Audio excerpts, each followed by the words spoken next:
আলহামদুলিল্লাহ।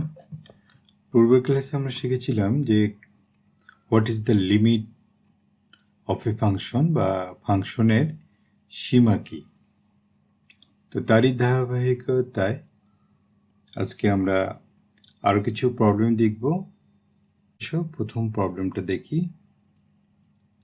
তার আগে আমরা জানি যে এক্স যদি জিরোর কাছাকাছি নিকটবর্তী কোনো ভ্যালু হয় বা x approaches to zero or tends to zero, then sine x by x equal to 1। এই ফর্মুলাটা আমরা শিখেছিলাম পূর্বের লেকচারটা থেকে, যে বেশ কিছু ফর্মুলা যেগুলো আমাদেরকে প্রয়োগ করতে হয় অঙ্ক করার জন্য। তো দেখো আমরা এই অঙ্কটা দেখি যে 1 minus sine x by pi by 2 minus x whole square. এখানে দেওয়া হচ্ছে এক্স হচ্ছে অ্যাপ্রোচেস টু পাই বাই 2 বা পাই বাই 2 এর সবচেয়ে নিকটবর্তী ভ্যালু। তো এখন দেখো, যদি আমরা এটা তো আসলে নিকটবর্তী, তো ইকুয়াল হওয়ার জন্য ওই যে মিনিমাম ডিফারেন্সটা যদি এইচ হয়, তাহলে সেইটা অ্যাড করলে এটা কি হবে, ইকুয়াল হয়ে যাবে। এখন এইচ এর ভ্যালুটা কিন্তু জিরো খুবই কাছাকাছি, মানে তার কারণ হচ্ছে যে ওই পাই বাই 2 এর সবচেয়ে ক্লোজেস্ট ভ্যালুটা, অর্থাৎ ঠিক পাই বাই 2 না, ওই পাই বাই 2 এর জন্য যেই ভ্যালুটা মানে হওয়ার দরকার সেটার ডিফারেন্সটা সামান্য। আমরা তো শিখেছিলাম যে পূর্বের ক্লাসে বা আগের ক্লাসের যে লিমিটের ধারণায় সেই জায়গায় জেনেছিলাম। তো সেই জন্য যদি এইচ এর ভ্যালুটা খুব জিরোর কাছাকাছি তো হবেই। তো দেখো, এখন আমরা ইচ্ছা করলে যদি এই ভ্যালুটা বসিয়ে দিই যে এক্স ইকাল টু এটা, তখন এইচ এর এই যে এইভাবে চেঞ্জ করা যায় যে পাই বাই 2 যদি এক্স এর ভ্যালুটা এখানে বসিয়ে দেই, এখানে এক্স এর ভ্যালুটা বসিয়ে দেই, তাহলে এই মাইনাসের কারণে এই প্লাসটা মাইনাস হয়ে যাবে আর এইখানে চেঞ্জ হয়ে যাবে। তো এখন আমরা যদি এই ভ্যালুটা আর এই ভ্যালুটা জিরো হয়ে যায়, কারণ সেম মান, একটা প্লাস একটা মাইনাস, কাজে ওটা জিরো হয়ে যাবে। অ্যান্ড এখানে হবে হচ্ছে, যেহেতু আমরা জানি যে সাইন, আমরা তো এটা ত্রিকোণমিতিতে জানি যে সাইন এখানে যদি n ইন্টু 90 ডিগ্রি বা পাই বাই 2 থাকে, তাহলে কি হয়, পাই বাই 2 থাকলে পাই বাই 2 তারপর প্লাস মাইনাস যাই থাকুন না কেন, প্লাস মাইনাস থিটা, সেটা কি হয়ে যাবে, যেহেতু n এর ভ্যালু যদি অড হয় বা বেজোড় সংখ্যা হয়, তাহলে আমাদের কি হবে, সাইনটা পরিবর্তন হয়ে কি হয়ে যাবে, কস থিটা। তাহলে এখানে যে n এর ভ্যালুটা ছিল হচ্ছে 1, দ্যাটস ওয়াই 1 কি একটা বেজোড় সংখ্যা বা অড নাম্বার, সেই জন্য ওই পাশে সাইনটা কজ হয়ে গেল। তো আশা করি বুঝতে পেরেছ। এরপর h কে আমরা সহজেই লিখতে পারি কি, h বাই 2, আর তার সাথে 2টা যদি মাল্টিপ্লাই করে দিই তাহলে হয়ে গেল 1 মাইনাস কস 2a। তো 1 minus cos 2a equal to কত, 2 সাইন স্কোয়ার a। তা আমরা যে 2 সাইন স্কোয়ার এখানে a হচ্ছে এটা, তাহলে আমরা এই ফর্মুলাটা জাস্ট অ্যাপ্লাই করে দিলাম। এখন এখানে যেহেতু আমরা এই ফর্মুলাটা যদি অ্যাপ্লাই করতে চাই, তাহলে এখানে আসছে হচ্ছে x হচ্ছে আসছে h বাই 2, তাহলে এখানে আমরা নিচে h/2 পেতে হবে, তাহলে h স্কোয়ারকে h স্কোয়ার আগে রেখে দিলাম, আর এটাকে 4 লিখে এটাকে একটা 4 মাল্টিপ্লাই বা গুণ করে দিলাম, তাতে একই রেজাল্ট আসে। এরপর আমরা এটাকে যদি হোল স্কোয়ার করে নিই, তাহলে সাইন এটাকেও আমি ইচ্ছা করলে এইভাবে লিখতে পারতাম, যে একবারে হোল স্কোয়ার লিখতে পারতাম, তাতেও কোনো অসুবিধা ছিল না। যেভাবে ভালো সহজে বুঝবে সেভাবেই লিখবে, কোনো প্রবলেম নেই। আর এখানে h টেন্ডস টু 0টাকে এটাকে যদি আমি দুই পাশেই 2 দিয়ে ডিভাইড করি, তাও তো একই থাকে, তাই না?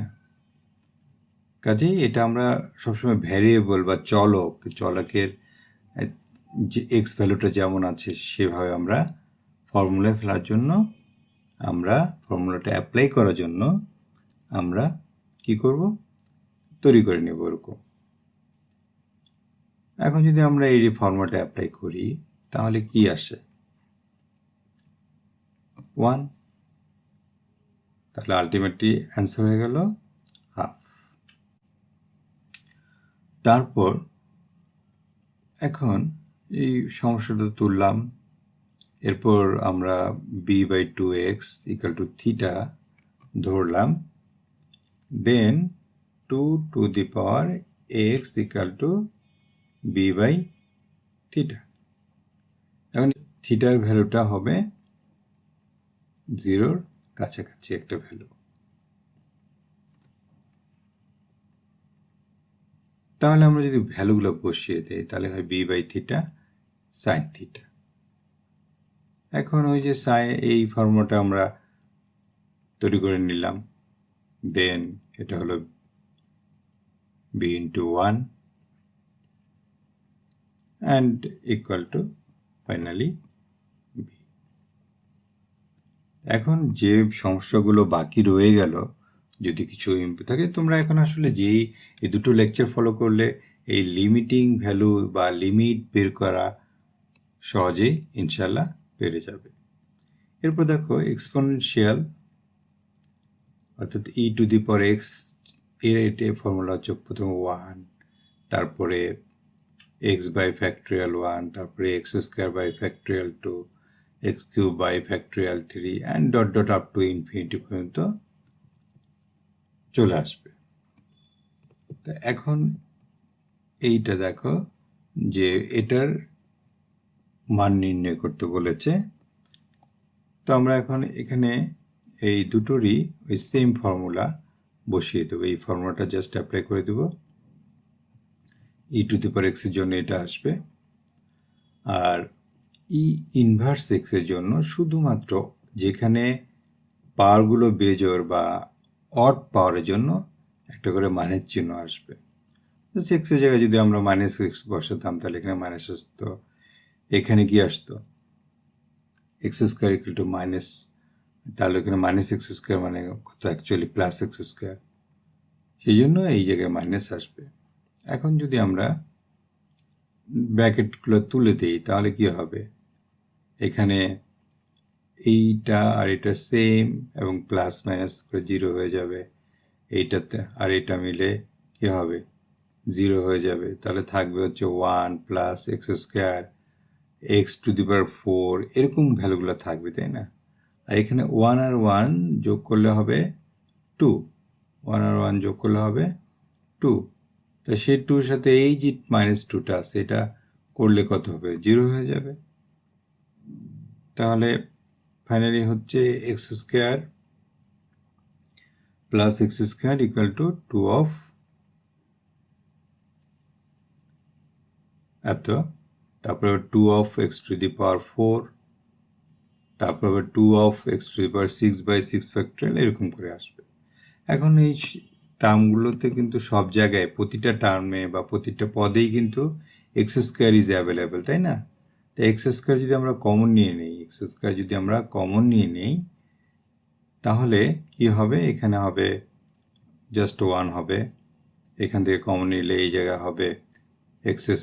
তাহলে আমরা যদি এভাবে কমন নিয়ে নিতাম, তাহলে সব জায়গায় কি হতো, x² একটা বাইরে চলে আসতো, আর সেটা এই এক্স স্কোয়ার তখন ক্যান্সেল হয়ে যেত, ফলে কি থাকতো, জাস্ট এটা থাকতো। এখন যদি আমরা লিমিটিং ভ্যালুটা এখানে অ্যাপ্লাই করে দেই, এখানে তারপরের টার্মে, তারপর সব যেই জায়গায় সব পরের সব টার্মে কিন্তু এক্স টার্মগুলো আছে, তাই না?